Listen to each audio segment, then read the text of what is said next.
Hi friends, നമസ്കാരം. എല്ലാ കൂട്ടുകാർക്കും നമ്മുടെ പുതിയ വീഡിയോയിലേക്ക് സ്വാഗതം. ഇന്നത്തെ റെസിപ്പി നല്ല രുചിയുള്ള ബീട്രൂട്ട് തോരനാണ്. സാധാരണ നമ്മൾ തോരൻ റെഡിയാക്കി എടുക്കുന്നതിനേക്കാൾ വ്യത്യസ്തമായിട്ടാണ് ഈ ഒരു തോരൻ റെഡിയാക്കി എടുക്കുന്നത്. അപ്പോൾ വളരെ ടേസ്റ്റി ആയിട്ടുള്ള ഈ ഒരു ബീട്രൂട്ട് തോരൻ എങ്ങനെയാണ് തയ്യാറാക്കി എടുക്കുന്നതെന്ന് കണ്ടു നോക്കാം. അതിനു വേണ്ടിയിട്ട് നമ്മളിവിടെ മീഡിയം സൈസിലുള്ള 2 ബീട്രൂട്ടാണ് എടുത്തിട്ടുള്ളത്. ബീട്രൂട്ട് നമ്മളിവിടെ നല്ല പൊടിയായിട്ടാണ് അരിഞ്ഞെടുത്തിട്ടുള്ളത്.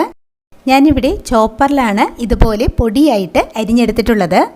ബീട്രൂട്ട് നമുക്ക് ചോപ്പറിൽ ഇതുപോലെ പൊടിയായിട്ട് അരിഞ്ഞെടുക്കാം, അല്ലെങ്കിൽ കൊത്തി അരിഞ്ഞെടുത്താലും മതിയാകും. നമ്മുടെ ഈ തോരന് വേണ്ടിയിട്ട് ബീട്രൂട്ട് ഗ്രേറ്റ് ചെയ്തെടുക്കുന്നതിനേക്കാൾ ടേസ്റ്റ് ഇതുപോലെ പൊടിയായിട്ട് അരിഞ്ഞെടുക്കുമ്പോഴായിരിക്കും കേട്ടോ. ഇനി ബീട്രൂട്ടിലേക്ക് ബാക്കി ചേരുവകൾ ചേർത്ത് കൊടുക്കാം. മീഡിയം സൈസിലുള്ള ഒരു സവാള പൊടിയായിട്ട് അരിഞ്ഞത് ചേർത്ത് കൊടുക്കുന്നുണ്ട്. കൂടെ തന്നെ 1/2 കപ്പ് അളവിൽ ചിരകിയ നാളികേരം ചേർത്ത് കൊടുക്കുന്നുണ്ട്. ചിരകിയ നാളികേരം നമ്മുടെ ഇഷ്ടത്തിനുള്ള അളവിൽ ചേർത്ത് കൊടുക്കാവുന്നതാണ്. ഇനി നമുക്കിത് കൈ ഉപയോഗിച്ച് നല്ലതുപോലെ മിക്സ് ചെയ്തെടുക്കണം. കൈ ഉപയോഗിച്ച് നല്ലതുപോലെ പ്രസ് ചെയ്ത് കൊടുത്ത് നമ്മളിത് യോജിപ്പിച്ചെടുക്കണം. ബീട്രൂട്ട്, സവാള, നാളികേരം ഇവയിൽ നിന്നെല്ലാം ഉള്ള ജലാംശം വരുന്നത് വരെ ഇതെല്ലാം കൂടി നന്നായിട്ട് തിരുമ്മി യോജിപ്പിച്ചെടുക്കണം.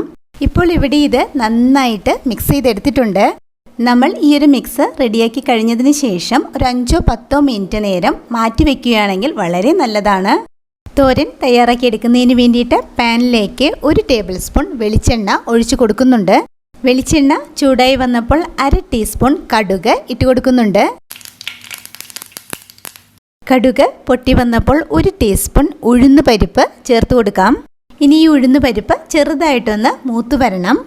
ഉഴുന്ന് പരിപ്പിൻ്റെ കളറൊക്കെ ഒന്ന് മാറി ചെറുതായിട്ട് മൂത്ത് വന്നപ്പോൾ ഉണക്കമുളക് കട്ട് ചെയ്തത് ചേർത്ത് കൊടുക്കുന്നുണ്ട്. നമ്മളിവിടെ 3 ഉണക്കമുളകാണ് ചേർത്ത് കൊടുത്തിട്ടുള്ളത്. അല്പം കറിവേപ്പിലയും കൂടി ചേർത്ത് കൊടുക്കുന്നുണ്ട്.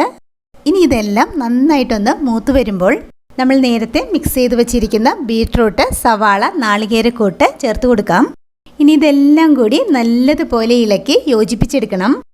നന്നായിട്ടൊന്ന് മിക്സ് ചെയ്തതിന് ശേഷം നമ്മുടെ എരിവിന് ആവശ്യത്തിന് വേണ്ട പച്ചമുളക് ചേർത്ത് കൊടുക്കാം. നമ്മളിവിടെ 2 പച്ചമുളകാണ് കട്ട് ചെയ്ത് ചേർത്ത് കൊടുത്തിട്ടുള്ളത്. കൂടെ തന്നെ 1/4 ടീസ്പൂൺ മഞ്ഞൾപ്പൊടി ചേർത്ത് കൊടുക്കുന്നുണ്ട്. നമ്മുടെ ആവശ്യത്തിന് വേണ്ട ഉപ്പും കൂടി ചേർത്ത് കൊടുത്തിട്ട് ഇതെല്ലാം കൂടി ഇളക്കി യോജിപ്പിച്ചെടുക്കാം. നന്നായിട്ട് മിക്സ് ചെയ്തതിന് ശേഷം നമുക്ക് ഈ ബീട്രൂട്ട് വേവിച്ചെടുക്കണം.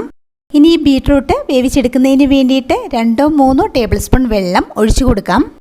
അതിനുശേഷം നമുക്കിത് അടച്ചു വെച്ചിട്ട് ബീട്രൂട്ട് കുക്ക് ചെയ്തെടുക്കാം. ഗ്യാസ് ഒരു ലോ ഫ്ലെയിമിൽ 5-6 മിനിറ്റ് നേരം നമുക്കിത് കുക്ക് ചെയ്തെടുക്കാം. അപ്പോഴേക്കും ബീട്രൂട്ട് കുക്കായി വന്നിട്ടുണ്ടാകും. ഇപ്പോൾ ഒരു 6 മിനിറ്റ് കഴിഞ്ഞു. ബീട്രൂട്ട് ഇവിടെ നല്ലതുപോലെ കുക്കായി വന്നിട്ടുണ്ട്.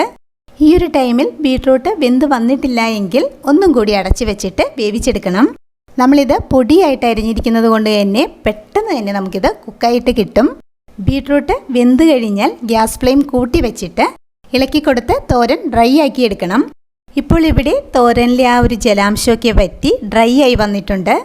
അപ്പോൾ ഇത്രയേ ഉള്ളൂ. വളരെ ടേസ്റ്റി ആയിട്ടുള്ള ഈ ഒരു ബീട്രൂട്ട് തോരൻ എല്ലാവരും ഇതുപോലെ തയ്യാറാക്കി നോക്കണം. ഉറപ്പായിട്ടും എല്ലാവർക്കും ഇഷ്ടമാകും. ഇതുപോലെ നല്ലൊരു വീഡിയോ ആയിട്ട് നമുക്ക് വീണ്ടും കാണാം. താങ്ക്